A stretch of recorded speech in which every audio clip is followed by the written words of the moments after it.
रात का वक्त था। शहर के कोने में एक पुरानी लाइब्रेरी में पत्रकार आरिफ बैठा था। पुराने पेपर और आर्टिकल्स देख रहा था। उसने कई साल पुरानी एक खबर देखी।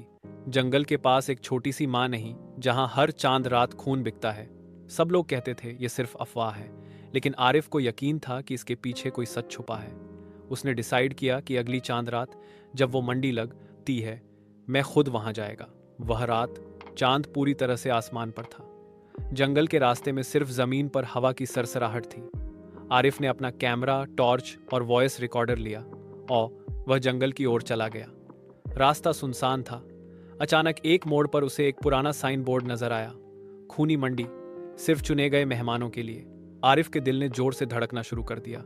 हाँ, उसने आगे बढ़ना शुरू किया। पहला दृश्य बाजार वाकई वहां था, लेकिन यह कोई साधारण बाजार नहीं था। दुकानें पुरानी लकड़ी की थीं। सभी दुकानदारों के चेहरों पर छिपे हुए नकाब थे। हर स्टॉल पर कुछ अजीब चीजें बिक रही थीं। सफेद बोतलों में लाल लाल तरल, जिसे सब लोग स्पेशल प्रोडक्ट कह रहे थे। यह क्या है? आरिफ ने पूछा। एक दुकानदार ने धीरे से कहा, इन कहाँ खून, लेकिन सिर्फ खास लोगों का।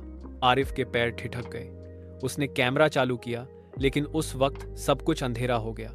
जनरेटर बंद हो गया था और हवा में एक अजीब सी बू फैली गई। राज आरिफ ने देखा कि एक स्टॉल के पीछे कुछ लोग एक मृत शरीर को काट रहे थे। उसका खून एक बड़े से कटोरे में इकट्ठा हो रहा था। वो लोग चीख रहे थे, इसका खून अमीर लोगों के लिए है। जिंदा लोगों का ताज़ा खून सबसे महंगा बिकता है।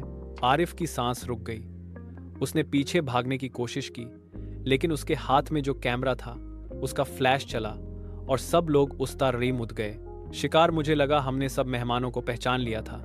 एक आवाज आई। एक भूत जैसा दुकानदार आरिफ के सामने आया। तुम यहां देखने आए थे, लेकिन अब तुम सिर्फ देखोगे नहीं, तुम्हारा खून भी बिकेगा। आरिफ ने भागने की कोशिश की। जंगल में अंधेरा था। हर मोड़ पर कोई न कोई उसका पीछा कर रहा था। चीखें, हांसना और छुरियों की आवाज हवा में गूंज रही थी। एनजे रही थी। आखिरी हकीकत, सुबह के वक्त जंगल के बाहर लोगों को एक टूटा हुआ कैमरा मिला। उसमें सिर्फ एक क्लिप थी। यह वीडियो अगर किसी तक पहुंचे तो समझ लेना, खूनी मंडी सिर्फ अफवाह है नहीं, ये असल में है। लेकिन अगर तुमने इसको ढूंढने की कोशिश की तो तुम वापस कभी नहीं आओगे। उस दिन के बाद आरिफ कभी नहीं मिला। उसके घर वालों ने पुलिस में रिपोर्ट की, लेकिन किसी ने कुछ नहीं किया। जंगल के आस पास रहने वाले लोग बस इतना कहते हैं, चांद रात को जंगल में मत जाओ, वरना तुम्हारा खून भी किसी बोतल में बिकता मिलेगा। ब्राप कहानी का नैतिक, कुछ उन रहस्यों को रहस्य ही रहने दो। हर सच को जानने की कोशिश तुमसे तुम्हारा वजूद छीन सकती है।